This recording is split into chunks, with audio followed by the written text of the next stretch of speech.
The SBA 14-003, an application to amend the Sierra Doro specific plan to allow an individual business on a separate lot or pad within a multi-tenant commercial retail center in planning area 21 of the neighborhood commercial district to have a separate monument sign in consideration of the mitigated negative declaration regarding potential environmental impact of the project. Ms. Coletta. Yes, thank you. Good evening. We do have two applications this evening that are actually associated with this particular parcel. The specific plan amendment that you just mentioned, as well as conditional use permit 14-006, are both affiliated with the property located at the southeast corner of Green River Road and Dominguez Ranch Road.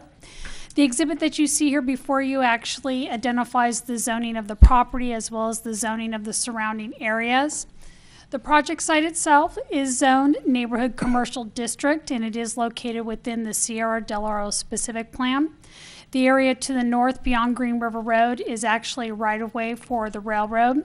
As you go to the south, and the screen doesn't really depict the color, but there is actually an open space area behind this commercial center, and that's designated open space, and it's a landscape slope. And beyond that to the south, you have homes that are designated low density residential, and that's also within the Sierra Del Oro specific plan. And the properties to the west are within the Green River Ranch specific plan, and that zoning to the west is designated mixed use.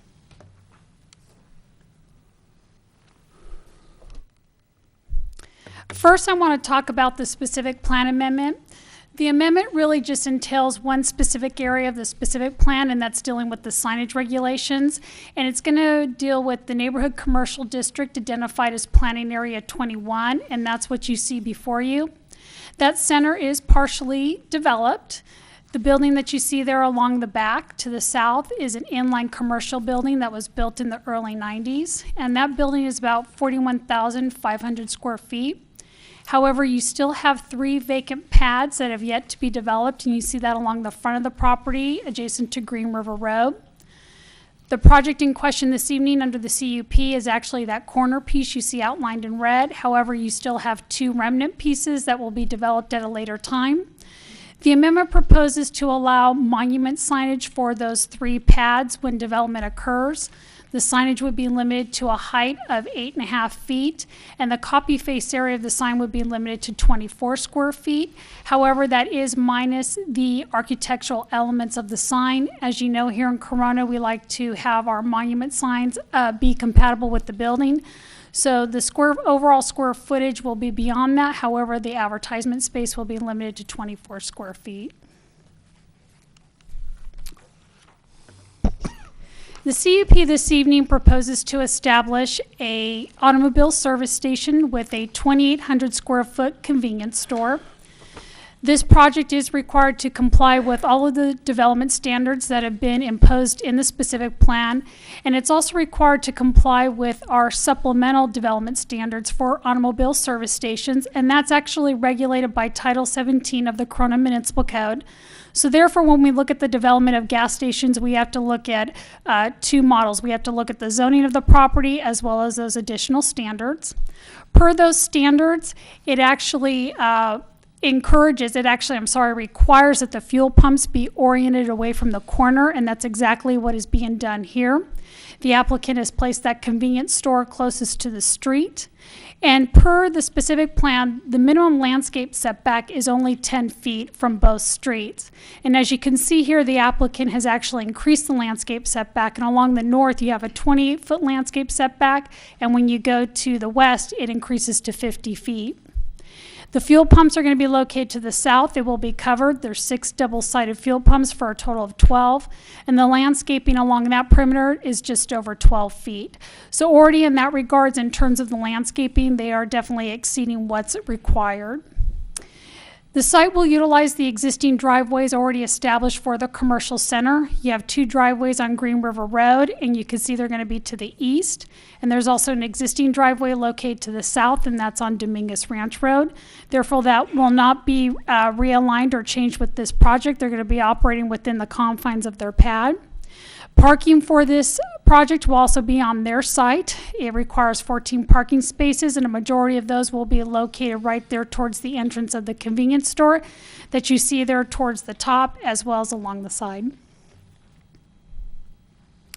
This here just depicts the landscape plan. It's a cleaner version than the site plan. The trees on the site will be a minimum size of 24-inch box, and the shrubs are going to be 1 and 5 gallon in size. It will adhere to our drought-tolerant water conservation landscape ordinance. And when all that's said and done, this just kind of gives you a depiction of what it will look like. It will actually clean up that corner from what it currently looks like today. And the monument sign will be placed at the corner of the property, and you just get a clearer indication of where that is. This here is the architecture of the convenience store. The applicant was required to make it compatible with the existing commercial center, and he does do that. The building will have a plaster exterior finish. The roof line will be flat, however, it does have a cornice trim. He did implement tower elements that are covered in tile, and he's also incorporated stone veneer along the facade, and you can see that there at the pop-outs as well as along the wainscot. And it still maintains a neutral color base, which is the color of the existing center. The canopy is also required to carry over the same architectural elements from the convenience store. The top of the canopy will implement that same cornice trim, and then the posts of the canopy are also going to be stone veneer, and then the top of that will be covered in a plaster finish. So therefore, they're carrying it over 100% to the canopy itself. This here depicts the monument sign that you would see at the corner. You may not know this, but the California Government Code requires that gas stations advertise their price that is visible to the public that may be driving to the site. And they are also exempt up to 25 square feet. Therefore, that 25 square foot exemption does not apply to the overall area of the sign. They actually get that from many of the requirements we hear at the city. That price sign meets that criteria. However, where you see that 76 in Circle K, that's where that 24 square foot limitation would apply. That's actually only about 14 square feet. And where you advertise the snack shop, that's about another 3 square feet. So really the advertisement area that they get for the convenience store is only about 20 square feet. And as I mentioned earlier, we're recommending no more than 24 square feet. Overall, that monument sign is about 96 square feet, and that's with all the architectural embellishments, and the height does not exceed 8.5 feet.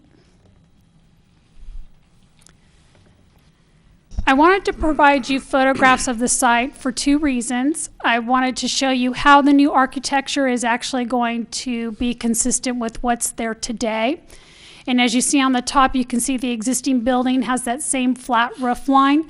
There are also tower elements with a tile roof, similar to what the applicant is proposing. Therefore, we are staying in harmony with what is currently out there. And the second reason I wanted to show you this is because I wanted to have you have an understanding of where the residents are located to this project site. The photograph on the top is if you're actually standing on the site itself and you're looking south. The arrow that I show up there is the closest residence, which is just about beyond 500 feet. Those homes also sit at an elevation that is 95 feet higher than this site itself. And as I mentioned earlier with the zoning map, you also have that open space slope that's in between both of these properties.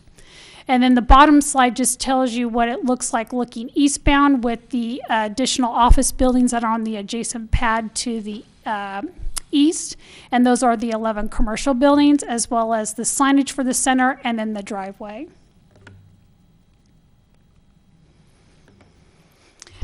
The city has received emails on this project, and the emails have really stated that they do not feel that the gas station being proposed this evening is quite a good fit for the commercial center in Sierra del Oro. I just wanted to provide the council with some examples of other neighborhood commercial districts here in the city that are intended to serve the residents of the immediate area and also have gas stations. And these sites are similar to the Sierra del Oro site. This here is the Eagle Glen community, located on Eagle Glen Parkway and Bedford Canyon Road. This is a Stater Brothers shopping center. It also has numerous inline tenants as well as freestanding pads, and the mobile gas station sits there at the corner. The residents to the west sit at a higher elevation, and that distance is about just over 600 feet. We also have a center in Mountain Gate, which is the South Corona area in the area of Main Street and Foothill Parkway. This neighborhood commercial center holds the Albertson supermarket. That as well also has inline commercial buildings as well as freestanding pads. And right there on the corner, you have a Chevron gas station with just a convenience store and a gas canopy and no car wash. The closest residents to this are to the west, and they're about 180 feet. As you go northwest, the distance to those residents is about 400 feet. And when you proceed to the north, just beyond the Calvary Church, the distance to those residents is about 500 feet. And again, this is a neighborhood center that's really intended to serve those residents. Finally, the other one we have here in town is on Ontario Avenue in Magnolia. This is the Vaughn's Shopping Center. Vaughn's has a fueling facility associated with their supermarket, and those fuel pumps are about 130 feet from the residents located to the north. And as you can see by these maps, it really depicts the different colors, and residential is that yellow and the commercial is the red. The point I'm trying to prove here is that we don't isolate our neighborhood commercial zones from residential neighborhoods. They are designed to be integrated with the residential neighborhoods because they're intended to serve those immediate residents. Our regional shopping centers are a lot different, which are located along the freeway, like the Crossings and the McKinley Center. However, these are much smaller in scale, similar to what you see in the Sierra del Oro community.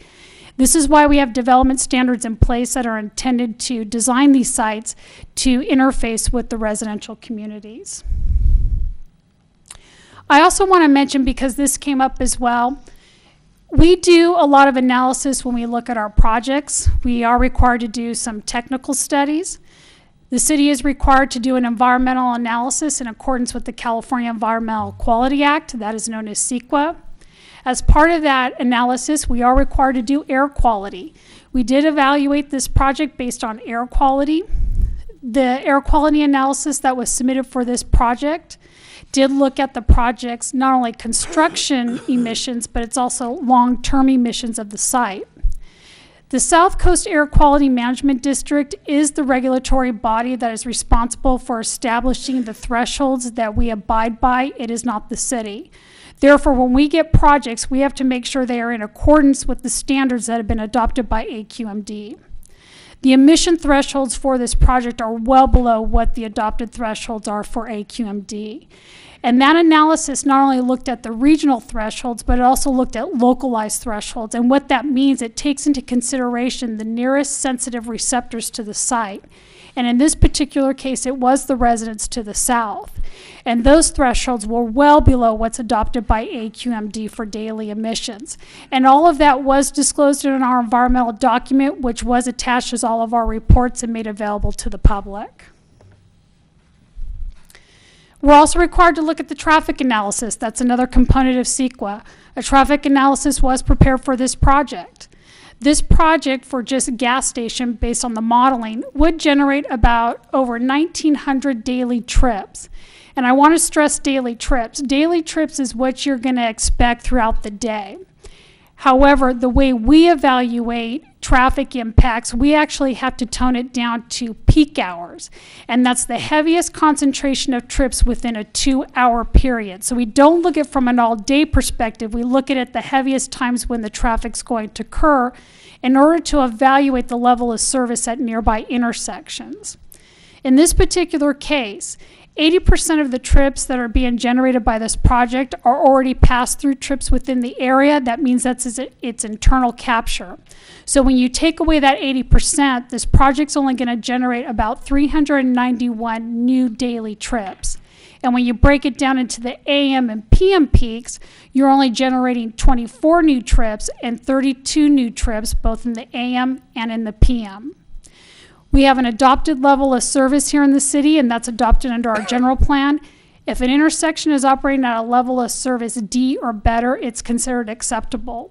In all the scenarios that were ran for the intersection on Dominguez Ranch Road and Green River, it was a level of service of C or better, and mostly they were level of service A and B. The level of service C actually showed up when school was back in session.